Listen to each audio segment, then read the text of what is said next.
Good evening and welcome to ABN's Jihad Watch program. I'm Robert Spencer and we're continuing this week with our interviews with noted freedom fighters in America today.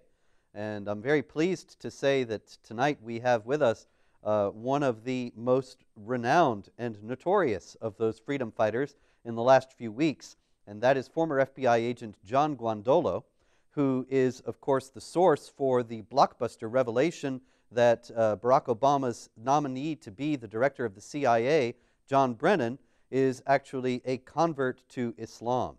Welcome, John, and can you tell us a little bit about the background here? Why is it that you believe, how is it that you came to know that Brennan is a Muslim? Robert, and hello to your audience. Well, specifically when John Brennan was the chief of station for the CIA in Riyadh, Saudi Arabia, in the late 1990s, I have direct sources who were on the ground there, who were government officials, and they have direct knowledge that he was not only befriended by employees of the Saudi government and Saudi intelligence, but that as the culmination of this relationship, he converted to Islam while serving as the senior U.S. intelligence representative for the United States. And so the first and obvious question here is, why would it matter? I remember a few years back when there was all the controversy about whether Barack Obama was a secret Muslim, and Colin Powell indignantly said, well, what would it matter if he were? And the whole story was framed as if racist, intolerant, Islamophobic bigots were trying to imply that Obama was some kind of terrorist, when obviously if he were a Muslim, then he would have been a peaceful Muslim and a deeply patriotic one, and so on and so on. And the idea that Brennan is a Muslim has gotten the same response. People saying, so what's the big deal if he is? So what is the big deal if he is? Well, I think two big points and then several smaller points. The big point is it would show he's easily manipulated. This was an operation by Saudi intelligence, and really the conversion was the culmination of an operation to recruit John Brennan and to befriend him in order to get him. Certainly we can assume, based on these kinds of operations in the past, that the point is to get him, a senior U.S. official serving as the #1 CIA person in all of Saudi Arabia, to be soft on Saudi Arabia. Now, so that's the first thing, is I think it goes to the fact that he did not even recognize that this was a significant event. And to say the Shahada,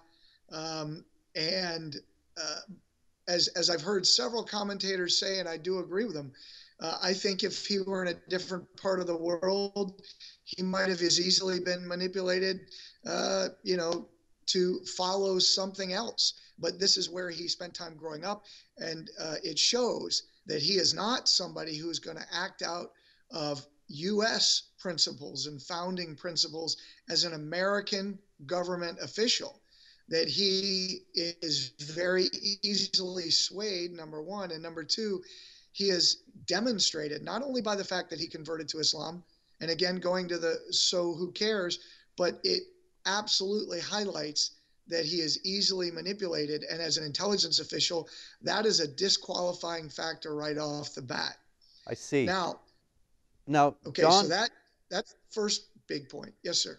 Well, you said Saudi influence, that if he was converted under the auspices of the Saudis, so that he would be soft on Saudi Arabia. Could you unpack that a little bit for us and explain, well, what would the implications of that be? After all, Saudi Arabia is nominally a U.S. ally, and so what would be the problem with having a U.S. official who is favorable towards Saudi Arabia? That's a great question, because as the senior CIA representative on the ground in Saudi Arabia, even in the late 1990s, Saudi Arabia, by our own government testimony in front of the Congress, reports that have been given at various levels of the federal government in the United States, Saudi Arabia funds to the tune of billions of dollars the global jihad. Many of the financial efforts have gone to Al Qaeda. And while that is a larger discussion, because a lot of the questions I certainly receive and others is, well, why would Saudi Arabia, spend billions of dollars to fund the global jihad if it includes funding Al Qaeda, who is trying now to take down the Saudi regime? And so both of these things, I think both of these issues are linked. The idea that the American government views Saudi Arabia as an ally, which I think is grossly mistaken. Saudi Arabia and Pakistan, two countries that we call allies, are two of our most virulent enemies. But they give us the facade of being friendly. And even as an FBI agent, we worked cases with Saudi intelligence, and they did provide information that led to the capture of certain individuals. But in my experience and the experience of my colleagues inside the government, the Saudi officials will only give you an Al Qaeda operative or another senior guy or anybody at any level if they believe you already know that they're there. We've had instances where they've given us bad guys, and only to find out later there were several other key individuals that they knew about, literally co-located with the other guy that they gave us or turned over to us. So they're playing both sides of the fence, and that's what they're doing with Al Qaeda. And I love the quote from Winston Churchill that an appeaser is someone who feeds the alligator hoping it will eat him last. And I believe that's what Saudi Arabia has been doing for years. But I believe that Al Qaeda and the Muslim Brotherhood are going to see Saudi Arabia come down. And I believe they are, and they've demonstrated in the last few years that they are intent on having a day of rage in Saudi Arabia and toppling the regime. And these things, what you're asking, are not separate. I believe they're linked, both from a political and policy standpoint, but also going into why it matters. I think it matters because John Brennan isn't the story. John Brennan is a symptom. John Brennan isn't the problem. John Brennan is a symptom of the problem. And the problem is, we could speak probably for much more than an hour about the problems in the U.S. government, but specifically with regards to this is, number one, foremost, counterintelligence in the United States is dead. It is broken, and it's grossly broken to the point where, as you well know, we can't identify our enemy.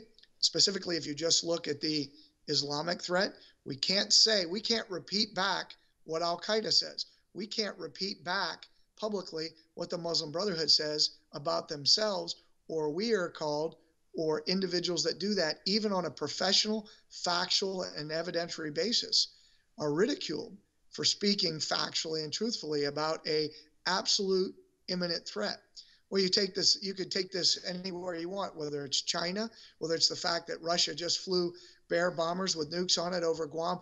These are real significant threats to the United States. And to bring it right back to John Brennan, it comes down to an unprofessional leadership cadre in many of these areas of our government.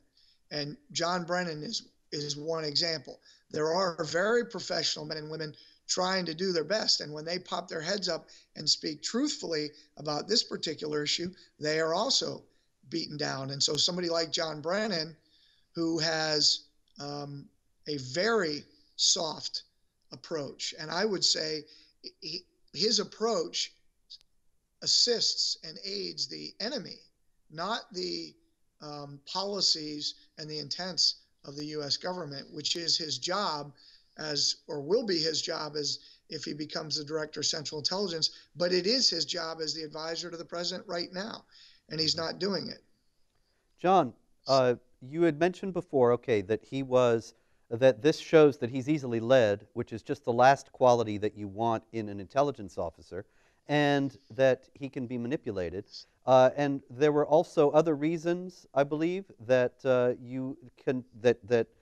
is the foundation for the contention that this is not just a matter of his personal faith, but something that should seriously have a serious impact upon his being the CIA director. Right. I think a couple other key points that are important. Number one is under the direction of John Brennan, senior Hamas operatives and Hamas leaders of Hamas support entities that are Muslim Brotherhood in the United States, under the direction of John Brennan, have been given unprecedented access to senior government officials, to advisory positions within the government. And I'll just give you, 3 or 4 quick examples. Nihad Awad, one of the leaders of Hamas in the United States, and that's a fact, that's not conjecture.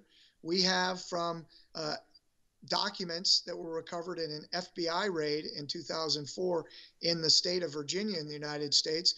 We have documents that demonstrate that the organizations in which he's been in leadership positions in are Hamas entities, the Islamic Association of Palestine, and then the Council on American Islamic Relations. That was also not only found in documents about these organizations, the organizational charts, the names, his name on a list of Hamas leaders in the United States, all entered into evidence in the largest Hamas trial in U.S. history. But the prosecution, in looking at the abundance and multitude of evidence in that case, United States versus Holy Land Foundation, also says that CARE was the 4th Hamas front organization created in the United States. Well, when these organizations, to include the Islamic Society of North America, the largest Muslim Brotherhood entity in the United States, whose leader sits on the Homeland Security Advisory Committee, advising Secretary Napolitano, who has been brought in by John Brennan to brief National Security Council and national security staffs. Nihad Awad, the Hamas leader, who's been brought in under the direction of John Brennan into the White House to brief national security staffs. This can only be considered criminal acts. There are only 1 or 2 options here, and that is that John Brennan is completely unaware of who just these 2 individuals, and there are others, just who these 2 individuals are, and in which case that makes him wholly unfit for duty in any position, to be an analyst in the national security realm, because the factual evidence on who these guys are is clear. So he's either unfit because he's intellectually incapable of holding the position and of reasonable thought and discernment, or he knows who they are and he still did it. And that's a much more significant problem, because then you're talking about treason and willfully giving enemies of the United States access to senior leaders, information, giving them temporary or other clearances. And we know some people like Muslim Brother and Hamas operative Mohammed El-Abiari, who also served on the DHS, the Homeland Security Advisory Committee, to Secretary Napolitano. He had a clearance. So these men are given clearances by the U.S. government.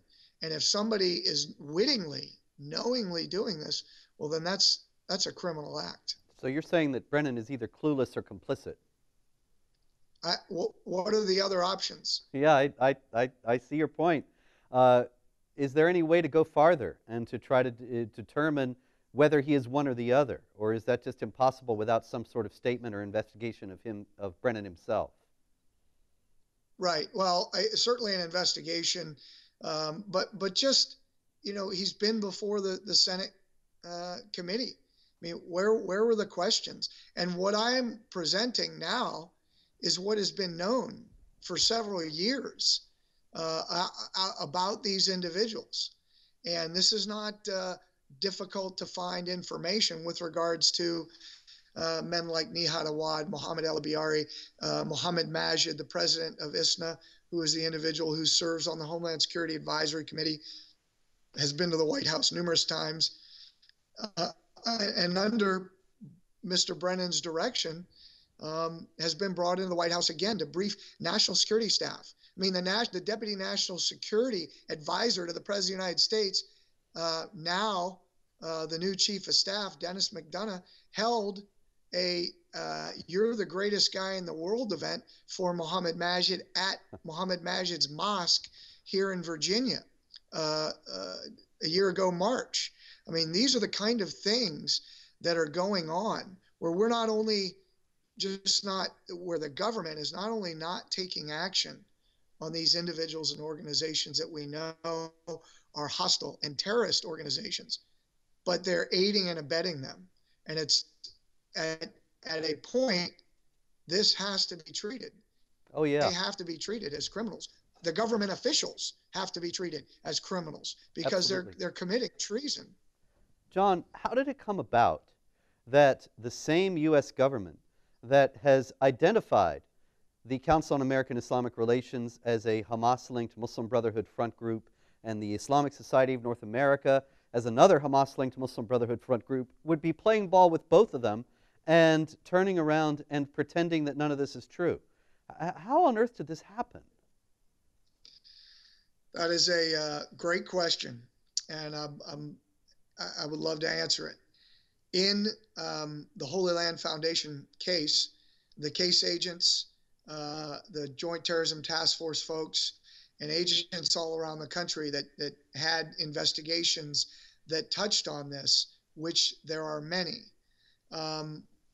worked diligently and still work diligently on these issues. The problem is at the leadership level, not just in the FBI, at DHS, at the White House, and really across the spectrum, to bring this up in any way, shape, or form that this has anything to do with Muslims or Islam, as you have seen and as your viewers likely have read about, leads to these kind of discussions being completely shut down inside the government. And if I may just take one quick tangent, all training inside the U.S. government that discusses the Muslim Brotherhood, the Holy Land Foundation, and the implications, because the implications of the case are nearly every single Islamic organization in North America is part of the Muslim Brotherhood network. The vast majority are, as a matter of fact. And that is the support network for Hamas and other violent jihadi organizations. Well, that's huge. But the fact that law enforcement at the state, local, and federal level are not being taught that is the key. And so you've got several things going on. That's a result of the leadership shutting this down. So while from the ground level, an assistant U.S. attorney, case agents, supervisors in the FBI and other federal and state organizations, law enforcement intelligence organizations are able to bring together, and actually foreign partners are able to bring together a case which is the largest terrorism financing and Hamas case in our history and prosecute it. And then to have 312 names on the unindicted co-conspirator list and have this Justice Department say, we're not going to pursue any of them, even though investigators and agents and U.S. attorneys are ready to go forward. How is that possible? It's possible because of this massive schism between the leadership in the government and the men and women that are working their tails off on the street every day and going after bad guys. And it's getting tighter and tighter for the agents to be able to do their job, because every time they step out to actually go after a bad guy, they are in many cases, both via the policy that is in place and specifically inside the FBI, but also in the training realm, in the U.S. Attorney's Office, they are really focusing in just on acts of violence and major support. But the idea of going after the Muslim Brotherhood network here is absolutely off the table. Well, for the very John, reason I recall a few years back, I was talking with Robert Leiken of the Nixon Center, which is a think tank in Washington, and he was arguing with me, saying that the Muslim Brotherhood, because they did not advocate terrorism, should be cultivated. And he actually ended up writing, not long after that, a position paper recommending that the United States engage with the Muslim Brotherhood because they were moderates. Now, of course, the Muslim Brotherhood is, according to a captured internal document, dedicated to eliminating and destroying Western civilization from within.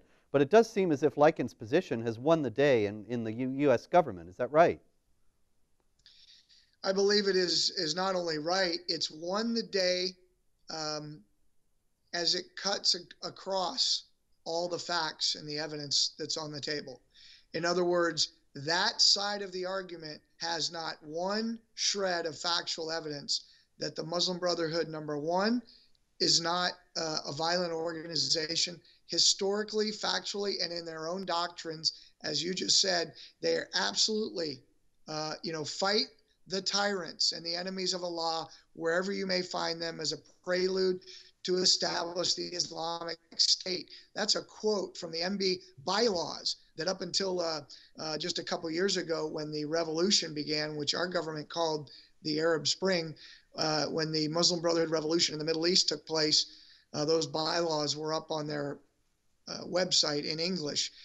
So Mr. Lakin, I believe, and those of his ilk are psychotically disconnected from reality.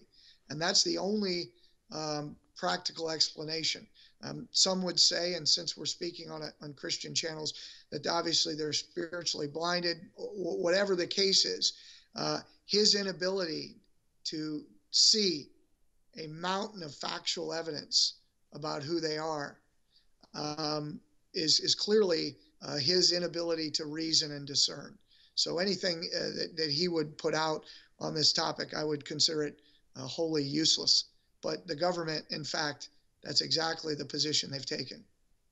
And Brennan himself has been in the lead with this, and with the initiative that you touched on before to purge all the intelligence documents and all the training materials for FBI agents, for the CIA, for Homeland Security, whatever, of any mention of Islam and jihad, which renders us wholly unprepared to understand and deal with the threat that the jihadis face. But Brennan was absolutely at the forefront of that effort, this great purge, was he not? Yes, absolutely. And again, when, maybe for your listeners, let me make this statement, and if you believe we need to go into greater detail, I certainly will. But we know that all of the Islamic advisors at the senior levels of the U.S. government are in fact either Muslim Brotherhood, Muslim brothers themselves, or in the case of people like Dalia Mogahed, Ingrid Mattson, and others, they're absolutely ideologically aligned with the brothers, and they're part of the Muslim sisterhood. This is not conjecture. It's not speculation. These are facts that are nailed down in concrete through documents that we recovered in a raid that we were not intended to see, that are Muslim Brotherhood documents, that are recorded conversations in Hamas and Muslim Brotherhood meetings, source information that we've gathered over the last 25 years in the United States. This is nailed down. And so there is no factual argument that contradicts what we're discussing here today. It's breathtaking, and I think that people who dismiss the Muslim Brotherhood infiltration into the U.S. government as being some sort of paranoid conspiracy theory have never examined this evidence and the pedigrees, the allegiances, the alliances of the people that you've mentioned. I think that we do need to spend a little bit more time on this, but we're coming up to the break. Just in about a minute before the break, what I wanted to ask you is, would you say that there is any branch or any agency in Washington that has not been subjected to this infiltration? No. Not a one? No. So the effort has been extremely thorough, very carefully thought out, and the response on our part has been complete naivete and denial. Right. And if you look at it, it's brilliant when the leadership of these governmental organizations, departments, cabinet members, when they turn for advice, or they turn and say, is this true? And the person they're talking to is a Muslim brother.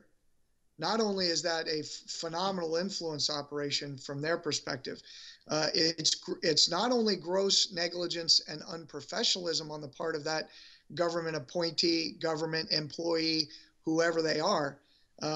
When we can demonstrate that Americans are getting killed because of this, that becomes a criminal matter, and we put lawyers and doctors in jail for these kinds of things. And I think national security professionals can be held to the same standard.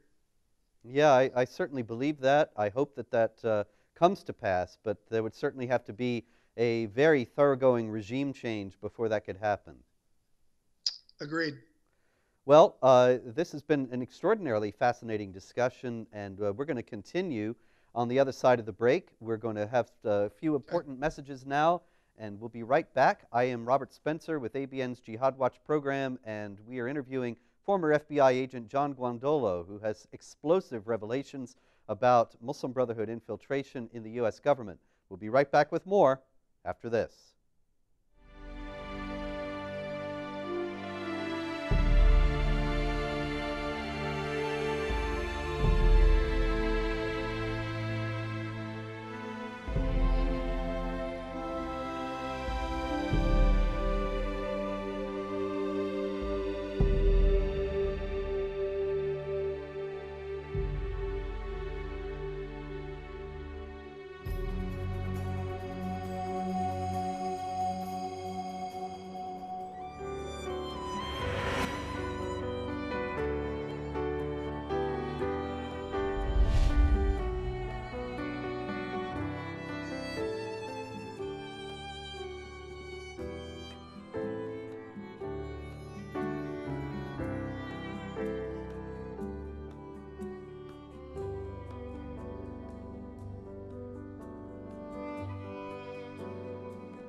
Good evening and welcome back to ABN's Jihad Watch program. I am Robert Spencer.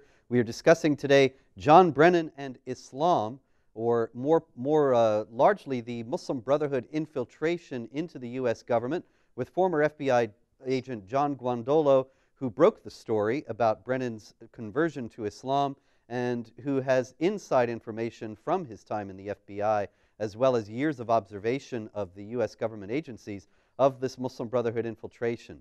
Now, John, thank you again for being with us. And you had said before that the Muslim Brotherhood operatives are embedded deeply into the U.S. government. We've named Muhammad Ali Biari, Mohammed Majid, and others in the, on the Homeland Security Advisory Council. There was a great deal made about Michelle Bachmann's request for an investigation of Muslim Brotherhood infiltration into the U.S. government, and of course this was largely dismissed by the U.S. government itself, by the mainstream media and so on. It was ridiculed as being hysterical, and one of the leaders of the attacks on Bachmann was Keith Ellison, the Muslim congressman from Minnesota. But Ellison himself also has ties to the Muslim Brotherhood, does he not? He certainly is very close with Hamas leaders and Muslim Brotherhood leaders in the United States, yes. You know, Ellison took a pilgrimage to Mecca a few years back, and he accepted $13,350 to fund that pilgrimage from the Muslim American Society. Now, is that not another Muslim Brotherhood organization? Yes, the Muslim American Society was actually founded by three of the most senior Muslim brothers um, in the United States, including the General Masul, the general guide of the Muslim Brotherhood. At the time it was founded in the early 90s, El-Qadi. And the reason that this is important, well, and also MAS officials actually publicly said that they were founded by the Brotherhood, and the U.S. government in court proceedings, in the appellate proceedings for the Sabri Ben Khalil case, said the Muslim American Society is the overt arm of the Muslim Brotherhood in America, unquote. So yes, they are. Excuse me, and they are also another significant organization here. So we have the specter of a congressman. We have a congressman, a United States representative, taking $13,350 from a known Muslim Brotherhood organization. Now, can you imagine what the outcry would have been if Keith Ellison had taken $13,350 from the Aryan Nations or the Ku Klux Klan or something like that, and yet a group that is dedicated, in its own words, to eliminating and destroying Western civilization from within? That's just fine, and nobody makes a peep about it. It seems to me that that's very great confirming evidence of what you're saying about how compromised the U.S. government already is, that there has been no outcry, no investigation, no call for Keith Ellison to resign from Congress. Nobody seems to care at all. And as we noted, those who do care get smacked down. A couple points you bring up that I'd like to touch on, because they relate back to John Brennan also. But in the Keith Ellison piece, he is very close with Nihad Awad, one of the Hamas leaders in the United States, who we discussed earlier. And when we talk about people who bring this up, there were 5 members of Congress, including Congresswoman Bachmann, who wrote letters to the 5 most senior inspector generals in the United States requesting investigations into the Muslim Brotherhood penetration of the U.S. government, because each of these congressmen and women had seen the evidence. They took the time and literally painstakingly went through the evidence and realized, and one of those was Congressman Louis Gohmert, who was an appellate judge. And so you're talking about people who aren't unfamiliar with our legal system. They're members of Congress. They've gone through the evidence, and they're trying to sound the alarm. And when John Brennan, this past summer 2012, was asked what he thought of this request by Bachmann, Congresswoman Bachmann, he literally laughed it off. And that is just yet not only another indicator of John Brennan's either gross ignorance or, his willingness to defend and aid and abet the enemy. It's one of those, but it's evidence of a complete and catastrophic leadership failure in the United States. And as I think a lot of people are aware, this isn't the only issue regarding our security that is at stake here. I mean, the infrastructure of the United States that's being ignored, the nuclear weapons that we're not maintaining, our nuclear weapons program, the shrinking of the U.S. Army, U.S. Marine Corps, and the Navy, and especially strategic parts of the Navy that we need to maintain. And again, these things like the massive counterintelligence threat from China, the massive cyber threat from China, Russia flexing its muscle, and us doing nothing. We haven't even talked about North Korea, Iran, and the rest. Well, John, it does raise the question in specific connection to the Muslim Brotherhood as to whether these Muslim Brotherhood operatives placed into the U.S. government, including Brennan, had some responsibility for the Obama administration's disastrous endorsement of the Muslim Brotherhood takeover of Egypt. Well, of course they did. And let me give you a couple key nuggets that help for your audience, that help kind of fine tune that. Is number one, 2 of the key directors, Mohammed el-Sanusi and Syed Syed, 2 of the senior directors for the Islamic Society of North America, which the United States government and the federal judge and the appellate panel that all kind of looked over the evidence and had to make a determination on this in the Holy Land Foundation case. Couple things. ISNA is not only a Muslim Brotherhood entity, it is a Hamas support entity, specifically a financial support entity, as well as obviously propaganda and everything else, but primarily raised money for Hamas, and that was demonstrated in the HLF case because we have their documents. So that's a done deal. We know that.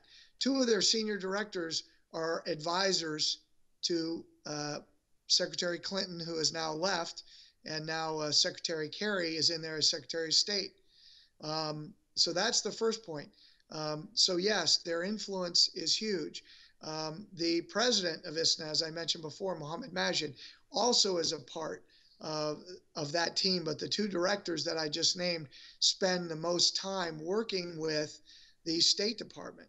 Those same two directors of ISNA were also present at the hearing a year ago, August, when Senator Richard Durbin held hearings on the civil rights of Muslims in the United States. And he publicly thanked ISNA for providing them lots of information, providing the Senate staff lots of information to prepare them for the hearings. I mean, the evidence is everywhere. So now take that. And when we go back to what the administration calls the Arab Spring, we have a State Department in the United States that says this is a freedom movement led by students who organized on Twitter. This is asinine. This is a complete disconnect from reality. As a matter of fact, I want to share this, and I'm going to share this just as a data point for your audience. We briefed the organization I previously was with, which was just essentially three of us. We briefed in November, prior to the quote-unquote Arab Spring, 2 months before in January when the Arab Spring took place, in November, briefed members of Congress that this was going to happen, that there was going to be a revolution in the Middle East, that it would begin in Egypt, that here are the nation states that are going to be toppled, that they will go after Saudi Arabia, and that Syria will not fall. And we explicitly said why. And in fact, there was some very serious concern, but some doubt in the room that day. And yet after the quote unquote Arab Spring, which is the Muslim revolution in the Middle East, once that was well underway, obviously we got phone calls to come back and brief up on the Hill and say, well, how did you know that? They say, well, because we read English and we listen to what they say. You know, these guys are not hiding their agenda now. And they're more out in the open now than they've ever been. And all you got to do is listen to them and believe that they're serious about what they're saying, because thousands of people are being killed, countries are being taken over, and literally now tens of thousands of innocent people are being slaughtered in across the world. It's what we're seeing in the Middle East. We're seeing it in Africa, and we're going to see it here. This is coming here. It's already here, but it's going to come here in a much more violent way in the immediate future. Absolutely. And then people like John Brennan and Mohammed Ali Biari and Mohammed Majid and Janet Napolitano for appointing Ali Biari to the Homeland Security Advisory Council and all the rest of them, they are going to be the ones responsible for what happens here. But I don't know if even at that point there will be anybody at the high levels of government who will be willing to hold them responsible. Right. Well, and that's the issue. I mean, it's my position that we need to take action 5 years ago, but now would be a good start.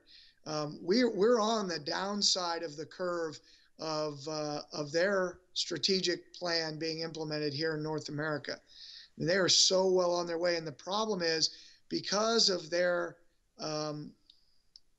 understanding of our system, they have, and even organizationally, when they go into organizations, they don't go into leadership positions necessarily.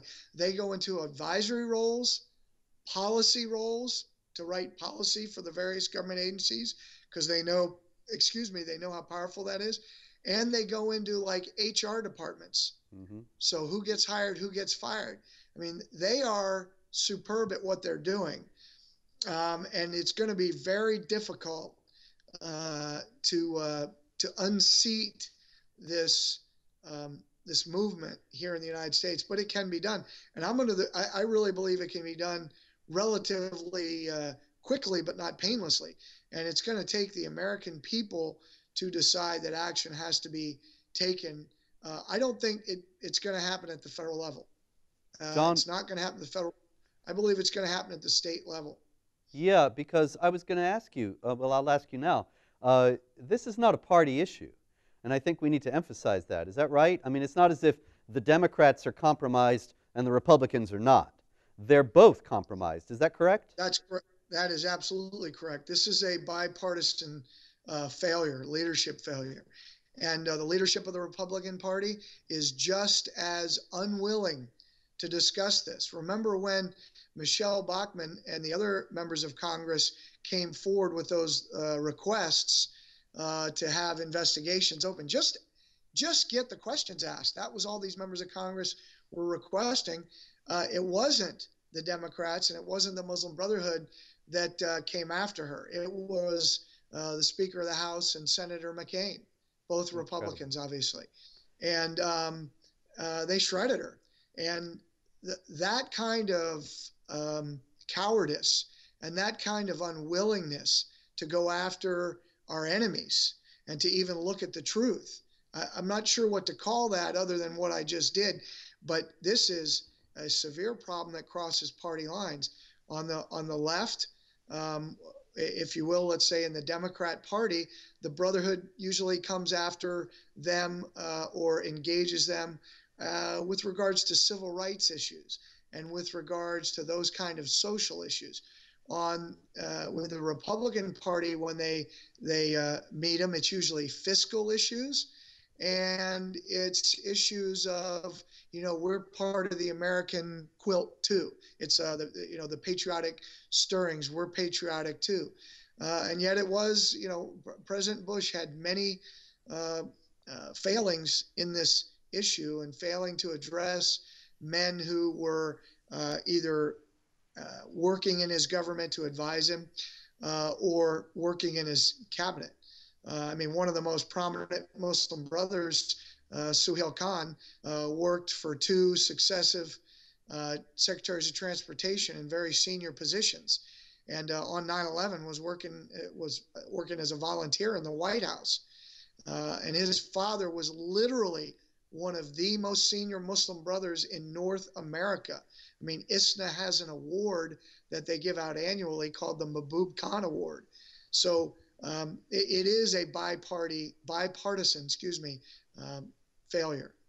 And Suhail Khan that you mentioned is a very prominent person in the American Conservative Union and the Conservative Political Action Conference. That is the largest gathering of conservatives that takes place every year. This year it's in March 2013. This is a guy who, as you say, his father was a senior Muslim Brotherhood operative. He himself has an incendiary video was uncovered of Suhail Khan speaking in the 90s in rather lurid terms about Islamic martyrdom and so on. And he is connected also he is a protege of Grover Norquist. And can you tell us anything about Grover Norquist's role in all this? Yes, just one thing you said that Suhail Khan has an organization called Muflihun, and he's the two leaders of Muflihun are him, Suhail Khan, and Mohammed Majid, the president of ISNA. Oh my! Yeah, you don't need to go very far. However, he said at a year ago at CPAC, Suhail Khan said there is no Muslim Brotherhood in America. And there he is he's partnering with the leader of an acknowledged Muslim Brotherhood group. ISNA has even admitted its ties to the Muslim Brotherhood in an attempt to get its unindicted co-conspirator status erased. But they admitted that they had ties to the Muslim Brotherhood in the past. And so is there any interpretation you can put on his words other than that he is knowingly lying? No, he was knowingly lying. This is a guy whose father, again, was not. And when I say a senior Muslim, he founded three of the most prominent uh, Islamic organizations in North America, Muslim Brotherhood organizations. His mother worked with the Hamas group in San Francisco. He is a known quantity and a protege. And the Al Qaeda financier Abdurrahman al-Amoudi spoke gleefully, if you will, about his father and about Suhail, about how he's following in his father's footsteps. And Suhail Khan has never denounced his father's activities here in North America. And obviously, you're correct. ISNA, they've changed it on their website so many times, but they did for a while say, while we were founded as a Muslim Brotherhood organization, we've separated. And as good friends of mine who are still in the FBI have said, where's the evidence that ISNA is no longer part of the Muslim Brotherhood movement? And the answer is there's none, not one shred of evidence. So Suhail Khan is a Muslim brother.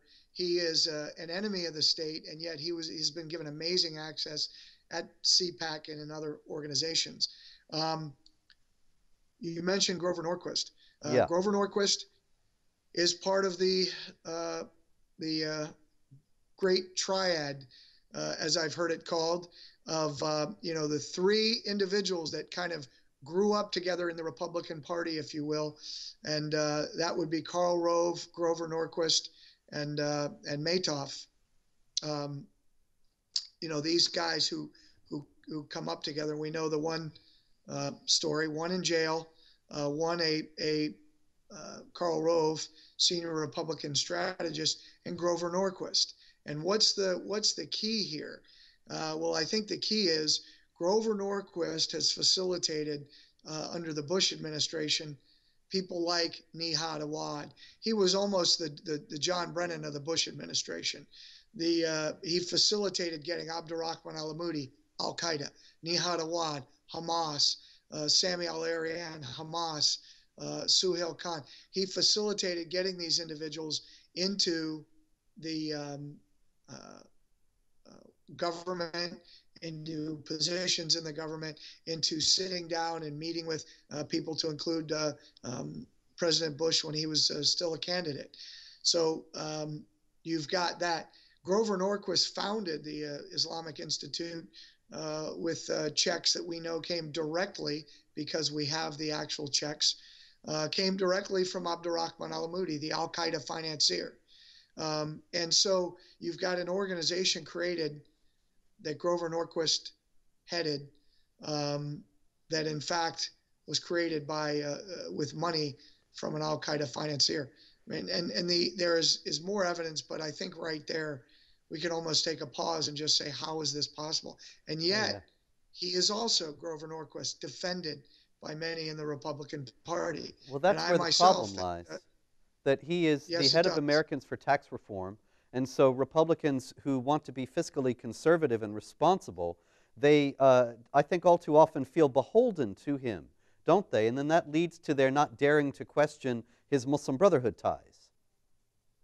Yes, I think that's right. I think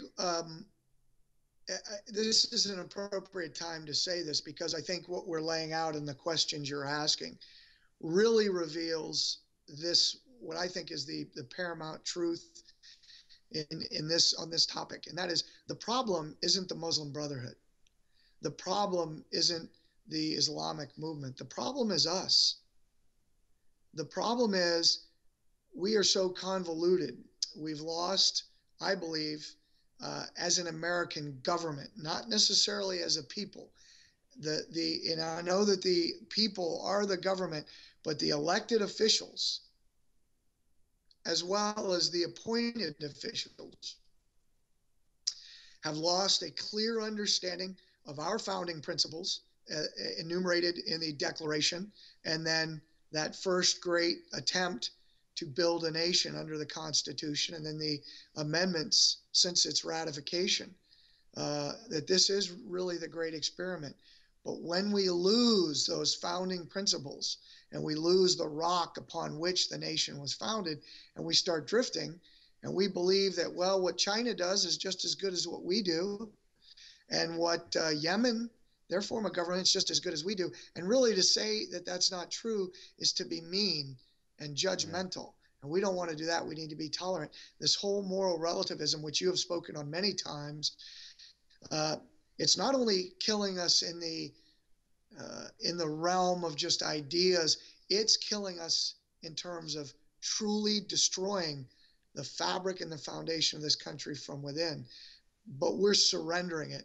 The Muslim Brotherhood did not have success in this country, especially as it started to really accelerate in the 1990s, because its plan is just the greatest ever. They're taking a plan that's been used for centuries. Slowly insinuate yourselves into a society, put yourselves, gain traction in the society, and their documents say this is exactly how they're going to do it. I mean, other societies have been brought down in this way. It's certainly how power is taken over in governments. So the idea is not new. What made it effective here, especially in the United States, is a weakening of our foundational principles. And that's a whole discussion on its own, but that touches on our understanding of our founding principles as a people, how we educate and require our children to be educated, what is required of an elected official to hold office, and when can you impeach that in official, or when can you impeach judges? Because what the founders' ideas of that and what we do today, I mean, we accept elected officials have always said things that weren't true. And as Harry Truman said, we can call it a fib if it makes you feel better, but it's a lie. But at some point there is a mechanism in our government to hold these people accountable. However, when that mechanism fails, when individuals and organizations step forth to speak the truth, and that the power of government is used against them to shut them down, now you have a very serious destruction of individual liberties, and that's tyranny, and that has to be addressed by the people. And I think it begins at the state level again. Well, yeah, it would seem as if with both parties so beholden now to the Brotherhood, so compromised in the light of Brotherhood initiatives to infiltrate the government as well as the opposition party, that I don't know that there's a fix that could come out of Washington. But how would you say that the states can start to reverse this terrible process? Well, you're seeing some of it. I mean, states are sovereign under our Constitution, and under our Constitution, Article 10 specifically says, it gives the states, when they are in imminent danger, the ability to not only individually but to band together. And actually, there's a colleague of mine who's a constitutional lawyer who has just written on this in an article in Newsmax, and that issue, I think, is serious. Is that as a state determines, the leadership of the state determines, and I have met with governors of states, of attorney generals of states. I've briefed approximately a dozen state legislators, either in large part or certainly the leadership, meaning the two different bodies, their leadership. So the 5 or 6 key leaders in each chamber of those state houses, and they understand that the federal government, number one, is not protecting them. That what they're doing at the national security level is endangering the residents of the states that the representatives of whom I've spoken with. So they're going to take their own actions. And how do they do that? Well, you see the lawsuits about something like what's being called Obamacare, that they're saying this is a constitutional infringement of our state. You're telling our citizens of this state that they must do something. And the federal government has no right to impose your will on our citizens in this manner. And the courts are ruling that that is, in fact, the case. But when it comes to security issues, states like Arizona and Texas are saying to the federal government, we have Mexican drug cartel, Hezbollah cells, Hamas cells, Al-Qaeda cells coming across the border, and you are failing to do what you are required to do under the Constitution. So we're going to take action. We're going to form task force at the local level. You've got in Texas and California and other areas, you've got sheriffs coalitions. You've got other coalitions there to actually defend the citizens. I mean, you've got road signs in places in the United States 100 miles north of the Mexican border that warn citizens to be cautious because they're entering a dangerous area because of the Mexican drug cartel. 100 miles north of our border. I mean, this is outrageous. I talked to Texas officials. I talked to officials in some of these other states, and it is a war zone down there. So this is very, very serious. And that's why I believe at the state level, the state governments are going to have to take care of this and deal with these issues, because the federal government is broken in any way to handle this. Yeah. John, we only have about a minute left, and this has been a fascinating discussion. Any final thoughts? Yes.